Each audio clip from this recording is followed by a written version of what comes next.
Welcome to SN channel. Telangana ప్రభుత్వం ration కార్డులపై ప్రజలకు శుభవార్త తెలిపింది. కొత్త రేషన్ కార్డులపై ప్రభుత్వం శుభవార్త తెలిపింది. మార్చి 1న కొత్త రేషన్ కార్డుల జారీ ప్రక్రియ ప్రారంభించాలని రాష్ట్ర ప్రభుత్వం నిర్ణయించింది. జనవరి 26న మొత్తం రాష్ట్ర వ్యాప్తంగా 16,000 కుటుంబాలకు కార్డులు ఇచ్చింది. మార్చి 1న ఎన్నికల కోడ్ లేని హైదరాబాద్, ఉమ్మడి రంగారెడ్డి, మహబూబ్ నగర్ జిల్లాల్లో పంపిణీ చేయనున్నది. మార్చి 8 తర్వాత మిగతా అన్ని జిల్లాల్లో రేషన్ కార్డులను జారీ చేయనున్నారు. రేషన్ కార్డుల కోసం గత 10 ఏళ్లుగా రాష్ట్రంలో ప్రజలు ఎదురు చూస్తున్నారు. ఏళ్లుగా రేషన్ కార్డులు పంపిణీ లేకపోవడంతో కొందరు ఇప్పటికే 2-3 సార్లు దరఖాస్తులు చేసుకున్నారు.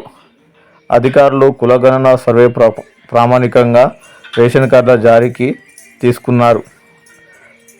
మార్చి 1న కొత్త రేషన్ కార్డులు జారీ చేయాలని రాష్ట్ర ప్రభుత్వం నిర్ణయించింది. మరిన్ని అప్డేట్ కోసం ఎస్ఎన్ ఛానల్ సబ్స్క్రైబ్ చేయండి. Thank you.